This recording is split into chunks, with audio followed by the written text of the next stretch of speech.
मेरे दो भाइयों की एक दुल्हन, ये राज जानकर आपके भी होश उड़ जाएंगे। बहारपुर की सच्ची कहानी। मेरा नाम रोमा है। मैं अपने माता पिता के साथ एक छोटे से गांव में रहती थी और मेरा बचपन एक डरावने सपने के जैसा था। मेरी किस्मत ने मेरे साथ एक ऐसा खेल खेला कि मैं अपनी ज़िंदगी में आगे बढ़ने के बाद भी अपने अतीत को नहीं भूल सकती थी। मेरे माता पिता कभी नहीं चाहते थे कि मेरी ज़िंदगी बर्बाद हो जाए और मैं अपने ही घर में कैदी बनकर रह जाऊं। इसलिए मेरी माँ ने मुझे सब लोगों से छुपाकर मेरी बुआ के घर भेज दिया था। उनकी भी कोई संतान नहीं थी, इसीलिए मेरी बुआ और फूफा ने मुझे अपनी सगी औलाद से भी बढ़कर समझा। मुझे पढ़ाया लिखाया और अपने पैरों पर खड़ा कर दिया। अब मैं शहर में ही एक कंपनी में जॉब कर रही थी। मैं बहुत कम बोलती थी। मुझे लोगों से ज़्यादा घुलना मिलना पसंद नहीं था। मैं सुबह को अपनी जॉब के लिए जाती और शाम को घर वापस आती थी। घर वापस आने के बाद मेरी बुआ मुझे खाना खिलाती और मेरे लिए चाय बनाती थी। फिर हम दोनों बातें करने लगते और बातें करते करते कब समय निकल जाता हमें पता ही नहीं चलता था। फिर फूफा के ऑफिस से घर आने का टाइम हो जाता। वो भी जब ऑफिस से घर आते तो मेरे लिए कुछ न कुछ लेकर ज़रूर आते थे। लेकिन मुझे जब भी अपने अतीत की याद आती तो मेरे पैरों तले से ज़मीन निकल जाती थी। लेकिन बुआ और फूफा की मोहब्बत ने मुझे अपने अतीत को भूलने पर मजबूर कर दिया था। अब मैं अपनी ज़िंदगी में आगे बढ़ने लगी थी। एक दिन हमारी कंपनी में एक नया मैनेजर आया। वो बहुत ज़्यादा हैंडसम और स्मार्ट था। ऑफिस की सारी लड़कियां उसके आगे पीछे घूमती रहती थीं, लेकिन वो किसी को भी नज़र उठाकर नहीं देखता था। एक दिन मुझे किसी काम से उस मैनेजर के केबिन में जाना पड़ा। मैंने दरवाज़ा खटखटाया। उन्होंने कहा, कौन है? अंदर आ जाइए प्लीज़। मैं घबरा गई और कहने लगी, सर मेरा नाम रोमा है। आपने मुझे ये फ़ाइल दी थी, लेकिन मुझे इसका पिछला रिकॉर्ड समझ नहीं आ रहा। क्या आप मेरी हेल्प कर देंगे? उन्होंने कहा, जी जी बिल्कुल, क्यों नहीं, मैं आपको सब कुछ समझा देता हूँ। वो फ़ाइल देखकर मुझे काम समझाने लगे और मैं उनको देखने लगी। मेरी नज़रें उनके ऊपर से हट ही नहीं रही थीं। वो सच में बहुत ज़्यादा हैंडसम थे।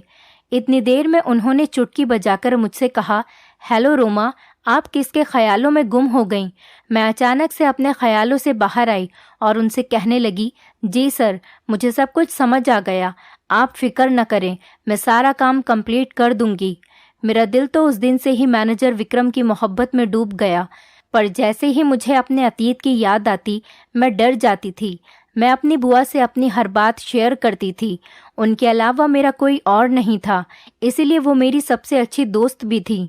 जब मैंने उन्हें सब कुछ बताया तो वो मुझे समझाने लगी, अब तुम्हारी ज़िंदगी यही है, तुम अपने अतीत को भूल जाओ और अपने जीवन में आगे बढ़ो। लेकिन मेरे कदम डगमगाने लगते थे। मुझे कुछ भी समझ नहीं आ रहा था। इसी तरह दिन गुजर रहे थे। विक्रम अब मुझ पर बहुत भरोसा करने लगे थे, क्योंकि मैं अपना काम बहुत ईमानदारी से करती थी। वो कंपनी की हर बात मेरे साथ शेयर करने लगे थे। एक दिन मैं उनके केबिन की तरफ जा रही थी। मैं उन्हें देखकर दंग रह गई। वो शायद कुछ सोच रहे थे और दिल ही दिल में मुस्कुरा रहे थे। उनको देखकर मेरी नज़र उन पर ही ठहर गई और मैं भी मुस्कुराने लगी और सोचने लगी कि काश जैसा मैं सोच रही हूँ वैसा ही हो। जो मेरे दिल में है वही इनके दिल में भी हो। मैं वहाँ खड़ी खुद से ही बातें कर रही थी। आज बुआ के यहाँ कुछ मेहमान आ रहे थे। फूफा ने अपने कुछ फ्रेंड्स को बुलाया था। इस वजह से मैं भी आज ऑफिस से जल्दी घर आ गई थी। मैंने आकर देखा तो मेरा मोबाइल नहीं था। बुआ ने मुझसे पूछा कि क्या हुआ, तुम परेशान क्यों हो? मैंने उन्हें बताया कि मेरा मोबाइल नहीं दिख रहा, तो वो मुझसे कहने लगी कि तुम कॉल करके देख लो। मैंने घर के नंबर से कॉल की तो मेरा फ़ोन किसी ने उठाया। आवाज़ सुनकर मेरा दिल खुश हो गया। मैंने कहा, सर आप? विक्रम ने बताया कि मैं अपना मोबाइल जल्दी में उनके केबिन में ही छोड़ गई थी। वो कहने लगे कि मैंने तुम्हारा मोबाइल अपने पास रख लिया है, तुम कल ऑफिस आओ तो ले लेना। मैंने कहा, ठीक है सर, थैंक यू। वो कहने लगे कि इसमें थैंक यू की कोई बात नहीं।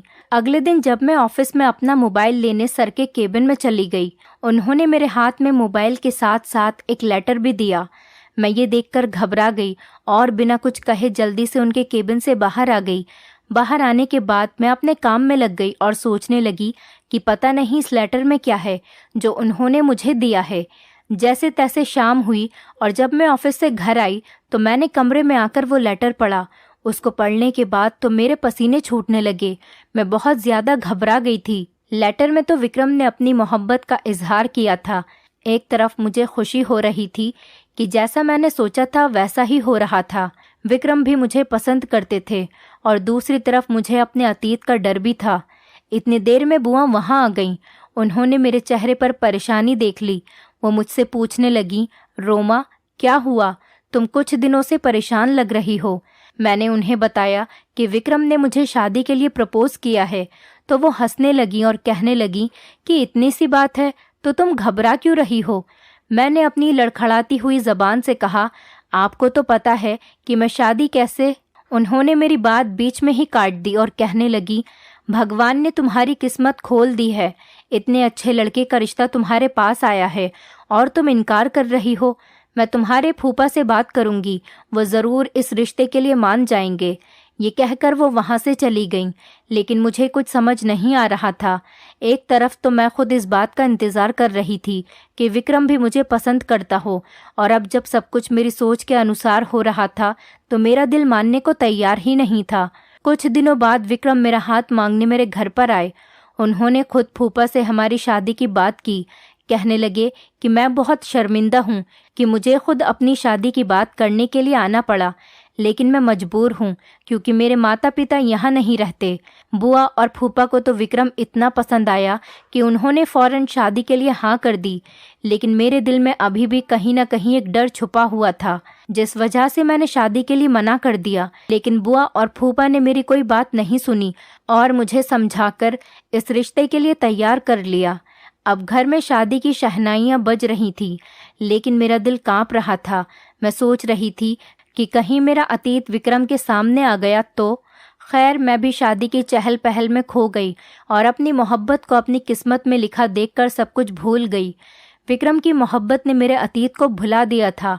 हमारी शादी की तारीख तय हो गई। मेरी और विक्रम की इस तरह अचानक शादी हो जाएगी मैंने कभी सोचा भी नहीं था। देखते ही देखते मेरी शादी का दिन आ गया और मैं दुल्हन बनकर विक्रम के साथ उसके घर पर आ गई। यहाँ सब कुछ मेरे सपने के जैसा था। इतने बड़े घर की मैं अकेली मालकिन थी। घर की सारी जिम्मेदारियां मुझ पर ही थीं। अब मुझे विक्रम के घर को संभालना था।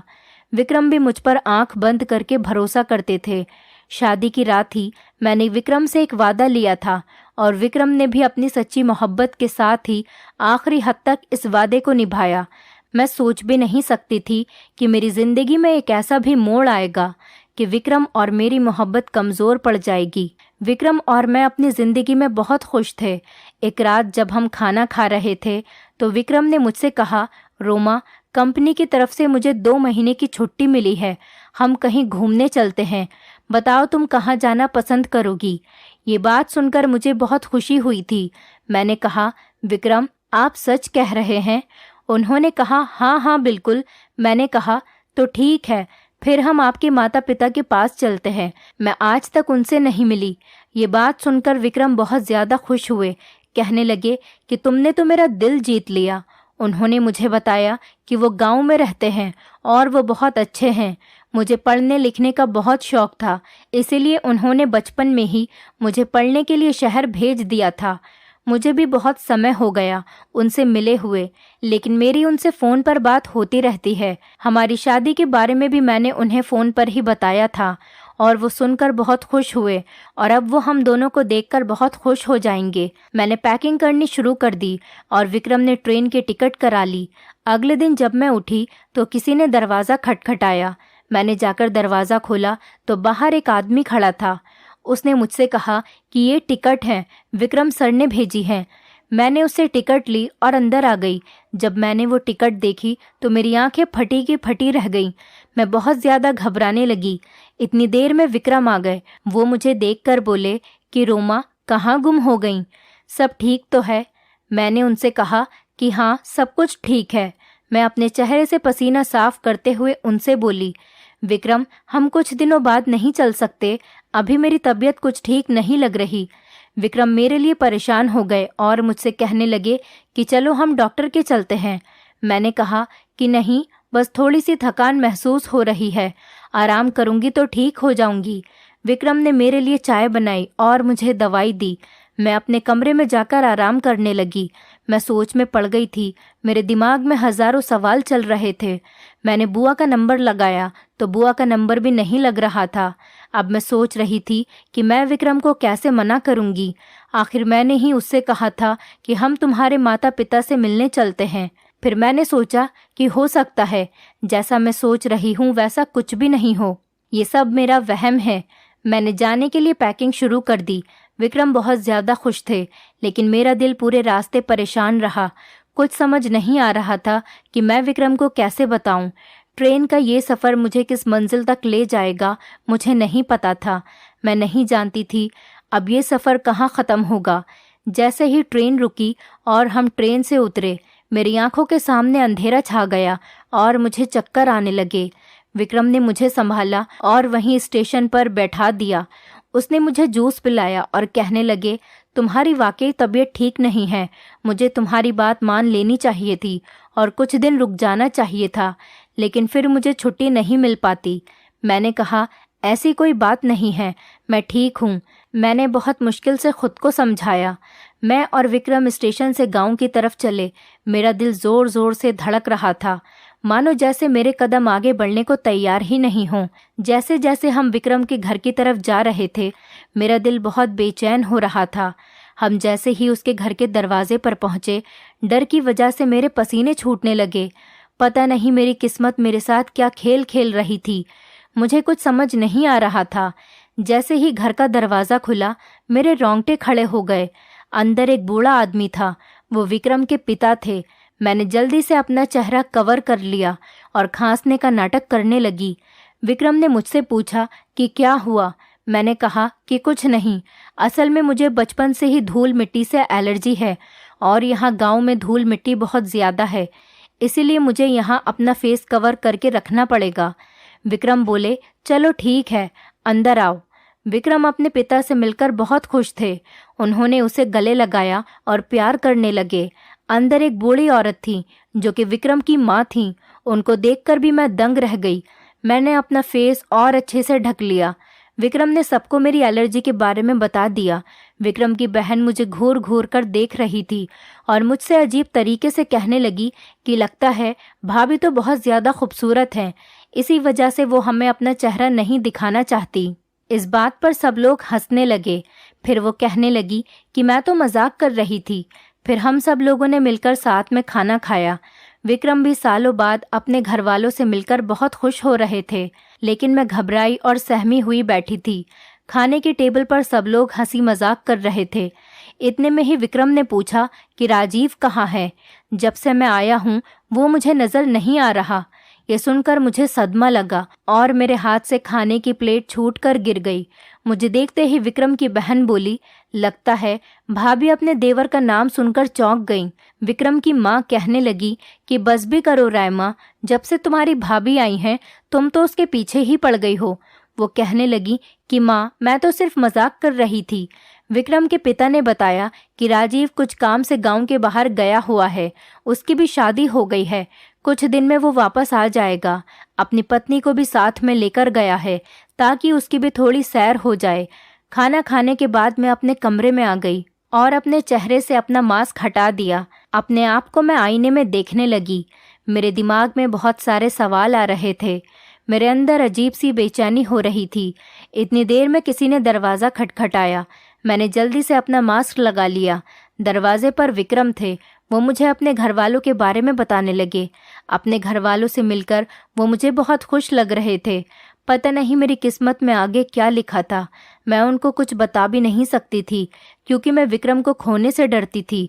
मैं सोच रही थी कि विक्रम सब जानने के बाद कहीं मुझे छोड़ न दे। मैं ज़्यादातर अपने कमरे में ही रहती थी और सबको खांस कर दिखाती थी ताकि कोई मेरा चेहरा देखने की जिद न करे। राजीव भी आज वापस आने वाला था। यही सोच सोच कर मेरा दिल घबरा रहा था। मैं सदमे में थी। मैं अपने डरावने अतीत के बारे में सोच रही थी। मैं दिल ही दिल में उलझन में पड़ रही थी। लेकिन जब से मैं इस घर में आई थी मुझे मेरी नंद का बर्ताव बहुत अजीब लग रहा था। वो हमेशा ही मुझसे कुछ न कुछ कहती रहती थी और फिर मजाक का बहाना बना लेती। जब राजीव के आने का समय हुआ तो मैं बुखार का बहाना बनाकर अपने कमरे में कंबल ओढ़ कर लेट गई। सब लोग बहुत खुश थे। राजीव और उसकी पत्नी घर आ गए थे। वो सबसे मिले। विक्रम ने उसे मेरे बारे में बताया। वो और उसकी पत्नी मेरे कमरे में आए, लेकिन मैं कंबल ओढ़े लेटी रही और सोने का नाटक करने लगी। विक्रम ने कहा, इसकी तबीयत बहुत ज़्यादा ख़राब है, कल ही मैं इसे डॉक्टर के पास लेकर जाऊंगा। राजीव ने कहा कि कोई बात नहीं, आप भाभी को आराम करने दें, हम भाभी से बाद में मिलेंगे। जैसे तैसे मैं अपने चेहरे पर मास्क लगाकर यहाँ रह रही थी, लेकिन राजीव के सामने आने से मुझे डर लगता था।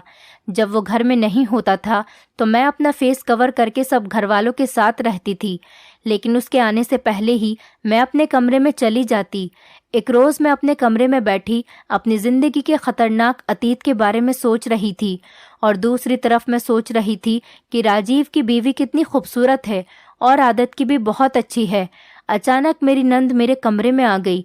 मैंने जल्दी से अपना चेहरा छुपाया और खांसने लगी।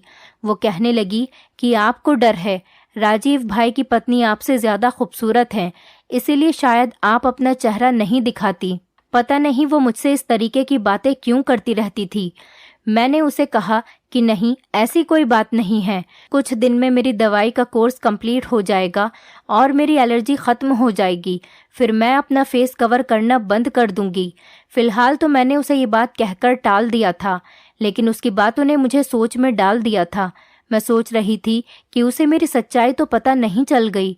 इतने में विक्रम आ गए और मुझसे पूछने लगे, तुम्हारी तबीयत अब कैसी है? मैंने कहा कि अब तो ठीक है, बस कुछ दिन की बात है, फिर मेरी एलर्जी ठीक हो जाएगी। वो मुझसे बहुत ज़्यादा मोहब्बत करते थे, इसीलिए मेरी हर बात आंख बंद करके मान लेते थे। एक दिन विक्रम मुझसे कहने लगे, राजीव मुझसे शिकायत कर रहा था, कह रहा था तुम बहुत अजीब हो, अपनी पत्नी को अपने भाई से अभी तक नहीं मिलवाया। उनकी ये बात सुनकर तो मैं और ज़्यादा डरने लगी थी। मैंने बुआ का नंबर लगाया, लेकिन उनका नंबर नहीं लग रहा और मैं बहुत ज़्यादा परेशान थी। मेरे अतीत का यूँ अचानक मेरे सामने आ जाना किस्मत का कौन सा खेल था, मेरी समझ में नहीं आ रहा था। मैं घर वालों से भी छुपकर रह रही थी और राजीव का सामने आने का सोचकर तो मैं भाग जाती थी। मेरा दिल जोर से धड़कने लगता था। तब क्या हो जाएगा नहीं जानती थी। पता नहीं किस्मत ने क्यों मुझे फिर यहाँ लाकर इस घर में खड़ा कर दिया था। और दूसरी तरफ मेरी नंद रायमा मेरे पीछे ही पड़ गई थी, मुझसे अजीबोगरीब सवाल करती रहती। वो मेरी सच्चाई सबके सामने लाना चाहती थी, या फिर मेरे बारे में सब कुछ जानती थी, या जानबूझकर वो मुझे परेशान करती थी। एक दिन राजीव ने मेरा दरवाज़ा खटखटाया, मुझसे कहने लगा कि भाभी मैं अंदर आ जाऊं। मैं एकदम घबरा गई और सोचने लगी कि पता नहीं अब मेरे साथ क्या होने वाला है। मुझे पसीना आने लगा। मैं जल्दी से पीछे के दरवाजे से बाहर आ गई। मैंने विक्रम से फ़ोन करके कह दिया, मैं डॉक्टर के पास आई हूँ। आज तो जैसे तैसे मैंने खुद को बचा लिया था, अब मुझे कैसे भी करके इस घर से दूर जाना था। ऐसा लग रहा था जैसे मेरा अतीत मेरे आने वाली ज़िंदगी का हिस्सा बनने वाला है। अब मैं गुमसुम और चुपचाप रहने लगी थी। मैं विक्रम से कहती थी कि प्लीज़ यहाँ से वापस चलें, यहाँ मेरा दम घुटने लगा है, यहाँ मेरी तबीयत ठीक नहीं रहती, यहाँ पर मुझे बहुत ज़्यादा बेचैनी होती है, मेरा दिल नहीं लगता यहाँ पर। मैं बहुत ज़्यादा परेशान थी। विक्रम ये देखकर घबरा गए।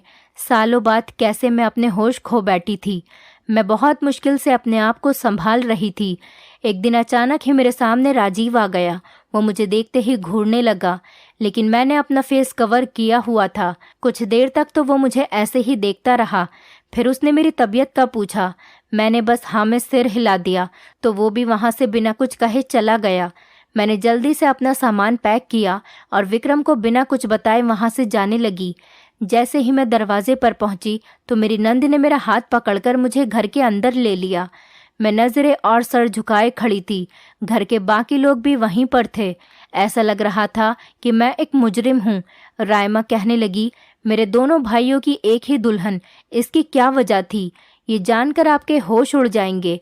उसकी बात सुनकर मैं चीख पड़ी और कहने लगी कि नहीं, ऐसा कुछ नहीं है, ये झूठ बोल रही है। विक्रम ने मेरे मुंह पर थप्पड़ मारा। मैं रोने लगी थी। मैं किस्मत के हाथों मजबूर थी, क्योंकि अब मेरा सच सबके सामने आने वाला था। विक्रम ने कहा, ये क्या कह रही है? आखिर सच क्या है? इसकी बात का क्या मतलब है? मैं सिसकियों के साथ रोने लगी और मैंने अपने चेहरे से मास्क हटा दिया। मैं राजीव की तरफ देखने लगी।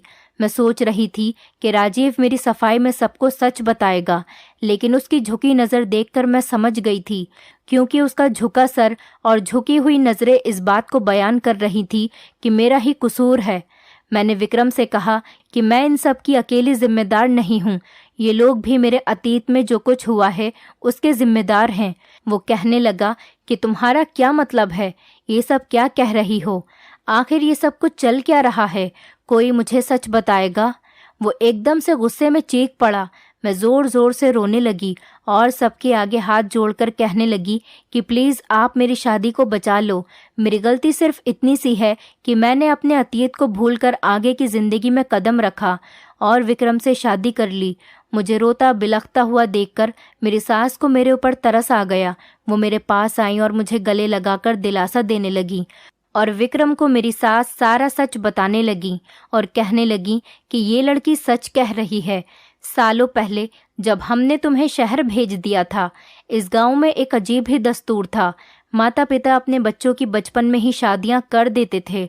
खास करके लड़कियों के माता पिता अपने सर के बोझ को कम करने के लिए अपनी बेटी की शादी बचपन में ही कर देते थे। इस लड़की की और राजीव की बचपन में ही शादी कर दी गई थी, लेकिन जब बच्चे जवान होते थे तो वो इस बचपन की शादी को मानने से इनकार कर दिया करते थे। अगर उनके माता पिता उनसे जोर ज़बरदस्ती करते तो वो तंग आकर घर छोड़कर चले जाते थे या फिर अपनी पत्नी को तलाक दे देते थे। वो बताने लगी कि इसी तरह राजीव और रोमा के साथ भी किस्मत ने यही खेल खेला। इनका भी बचपन बर्बाद हो गया, लेकिन राजीव ने घर से भागकर अपनी पसंद की लड़की से शादी कर ली और ये बेचारी किस्मत की मारी राजीव का इंतजार करती रही। गांव वालों ने इसको ताने दे देकर इसका जीना हराम कर रखा था। यहाँ तक इसके खुद के घर वालों ने और रिश्तेदारों ने भी इसका साथ नहीं दिया और ये यहाँ हमारे घर आ गई, लेकिन हमने यहाँ भी इसको चैन से जीने नहीं दिया। और कुछ दिन बाद राजीव ने भी इसको भुला दिया और कहने लगा, मेरा इससे कोई रिश्ता नहीं है, और हमने इस लड़की को यहाँ से धक्के देकर निकाल दिया। ये बेचारी दर दर की ठोकर खाती रही। फिर मैंने विक्रम को आगे का सच बताया कि इसके बाद मेरी माँ ने मुझे बुआ के पास शहर भेज दिया और मुझे अपनी कसम दी कि मैं अपने अतीत को भूलकर अपनी ज़िंदगी में आगे बढ़ जाऊंगी और कभी भी सच को किसी के सामने नहीं बताऊंगी। विक्रम कहने लगा कि इतना बड़ा सच तुमने मुझसे छुपाया। ये सब लोग तुम्हारे गुनाहगार हैं, लेकिन तुम मेरे गुनाहगार हो। मैंने तुमसे सच्ची मोहब्बत की और तुमने मुझे कुछ भी बताना ज़रूरी नहीं समझा। और तो और तुम मेरे भाई की पहली पत्नी हो। ये सब कुछ जानकर तुम कैसे मेरे साथ रह सकती थी? तुमने अपने साथ साथ मुझे भी इस पाप का भागीदार बना लिया। जब तुम्हारी पहले शादी हो गई थी तो तुम मुझसे शादी कैसे कर सकती थी? ये सुनकर मैंने राजीव की तरफ देखा। वो चौंकने लगा और बहुत घबरा गया। मेरे और राजीव के अलावा रायमा भी ये सारा सच जानती थी। मैंने रायमा को घूर कर देखा। इतनी देर में राजीव की पत्नी ने उसे जोर से थप्पड़ मारा और कहने लगी कि ये सब चल क्या रहा है? तुमने मुझे धोखा दिया। धोखे से मेरे साथ तुमने शादी की। अब मैं तुम्हें डिवोर्स दे दूंगी। रायमा रोने लगी और कहने लगी कि आप सब लोग मुझे माफ़ कर दें। सारी गलती मेरी है। मैंने शुरू में ही भाभी का चेहरा देख लिया था और उसको पहचान लिया था। मैं उनका सच घर वालों के सामने लाकर उनसे बदला लेना चाहती थी। मैं रायमा को देखने लगी और सोचने लगी कि पता नहीं ये कौन सा सच बताने वाली है। वो कहने लगी कि रोमा का भाई और मैं एक दूसरे से मोहब्बत करते थे और शादी करना चाहते थे, लेकिन राजीव और रोमा की शादी ने सब कुछ बर्बाद करके रख दिया। इन दोनों की वजह से हमारी भी शादी नहीं हो सकी। उसी समय मैंने सोच लिया था कि मैं इससे बदला लेकर रहूंगी। जब मैंने पहली बार इसे देखा तो मेरे दिल में सालों पुरानी नफरत जाग गई और मैंने सोच लिया कि मैं इससे बदला लेकर रहूंगी, लेकिन मेरी एक इस गलती से बहुत लोगों की ज़िंदगी बर्बाद हो जाएगी। प्लीज़ आप सब लोग मुझे माफ़ कर दें। वो राजीव पर चिल्लाने लगी और उसे कहने लगी कि राजीव सच बताओ, तुम्हारी और विक्रम की नहीं तो इन दोनों मासूम लड़कियों की जिंदगी बर्बाद हो जाएगी। अगर तुमने आज सब कुछ सच नहीं बताया तो सब कुछ बर्बाद हो जाएगा। मेरी नज़र राजीव पर जमी हुई थी। उसके माता पिता भी बहुत ज़्यादा शर्मिंदा थे। राजीव की पत्नी भी उसको पकड़कर झंझोड़ रही थी। इतनी देर में मैं चक्कर खाकर ज़मीन पर गिर गई और बेहोश हो गई। कुछ देर बाद मुझे होश आया तो मुझे डॉक्टर की आवाज़ आई। वो सबको बता रही थी कि आप सभी इनका बहुत ज़्यादा ख्याल रखें, ये प्रेग्नेंट हैं। मेरी आँख खुल गई और ये सुनकर तो मेरी हालत और ज़्यादा ख़राब होने लगी। रायमा और विक्रम की माँ मुझे संभालने लगी। विक्रम भी अपना सर पकड़कर बैठ गया। ऐसा लग रहा था जैसे कयामत टूट पड़ी हो। एक ही लड़की दो भाइयों की पत्नी कैसे हो सकती है। विक्रम मेरे आगे हाथ जोड़कर कहने लगा कि प्लीज़ मुझे बताओ आगे का सच क्या है। तभी रायमा कहने लगी कि विक्रम भाई, राजीव गुनाहगार है, इसने ही इसके साथ ये सब कुछ किया है और अब ये चुपचाप खड़ा है। विक्रम ने गुस्से में राजीव को जोर से थप्पड़ मारा। राजीव जमीन पर गिर गया और विक्रम के पैर पकड़कर माफ़ी मांगने लगा और कहने लगा कि मैं ही रोमा का गुनाहगार हूँ। उसने बताया कि सालों पहले जब मैंने अपनी दूसरी शादी करने का सोचा था, उसी समय मैंने इसको डिवोर्स पेपर भिजवा दिए थे। अब ये मेरी पत्नी नहीं है, ये आपकी पत्नी है और ये बच्चा भी आपका ही है। बस किस्मत ने हमारे साथ ये खेल खेला है। राजीव ने मुझे और रोमा को इस पाप से बचा लिया। राजीव ने मुझसे भी मेरे पैर पकड़कर माफ़ी मांगी और उसके माता पिता ने भी अपनी गलती का एहसास करके मुझसे माफ़ी मांगी। मैं बराबर रो रही थी। विक्रम के दिल में मेरे लिए मोहब्बत जाग गई थी। वो भी जान चुका था कि सब में मेरी कोई गलती नहीं थी। मैंने तो सिर्फ अपनी माँ की कसम की खातिर सब कुछ छुपाया था। मेरा और राजीव के बीच में अब कोई भी रिश्ता बाकी नहीं रहा था। सालों पहले ही मेरी और राजीव की डिवोर्स हो चुकी थी। मैंने भी सबको माफ़ करके अपना दिल साफ कर लिया। राजीव ने अपनी पत्नी से भी माफ़ी मांगी और उसने भी उसे माफ़ कर दिया। अब हम सब अपनी ज़िंदगी में बहुत ज़्यादा खुश थे। कुछ महीनों बाद ही हम सब लोग शहर आ गए। अब हम सब लोग हंसी खुशी रहने लगे थे। मैंने एक बेटी को जन्म दिया था और राजीव के घर में भी एक बेटा पैदा हुआ था। विक्रम के माता पिता को अपनी गलतियों का बहुत ज़्यादा एहसास था, इसीलिए उन्होंने सोचा था कि वो अपने पोता पोती को पढ़ा लिखा कर गाँव के रीति रिवाज से दूर ही रखेंगे और हो सकेगा तो गाँव के इस रीति रिवाज को ख़त्म कर देंगे ताकि आने वाले बच्चों की जिंदगियां बर्बाद न हो सके। और ऐसा ही हुआ। विक्रम ने अपने गांव जाकर सबको बहुत समझाया और इस रिवाज को ख़त्म कर दिया और आने वाली नस्लों की जिंदगियों को तबाह होने से बचा लिया। गांव वालों की सोच बदलकर उनको अपने बच्चों की पढ़ाई लिखाई पर ध्यान देने को कहा। जब हमारे बच्चे बड़े हो गए तो हमने अपने बेटे और बेटी को देश से बाहर पढ़ने के लिए भेज दिया। पुराने और दकियानूसी रीति रिवाज इंसान की जिंदगी को बर्बाद करके रख देते हैं। हम अपना अतीत कितना भी भूलना चाहें, एक दिन वो हमारे सामने आ ही जाता है, लेकिन किस्मत का लिखा कोई नहीं बदल सकता। दोस्तों, उम्मीद करती हूँ आपको हमारी कहानी पसंद आई होगी। कहानी पसंद आई है तो वीडियो को लाइक करें, चैनल पर नए हैं तो चैनल को सब्सक्राइब करें और हाँ, नोटिफिकेशन बेल को ज़रूर दबाएं ताकि अगली अपडेट सबसे पहले आपको मिले।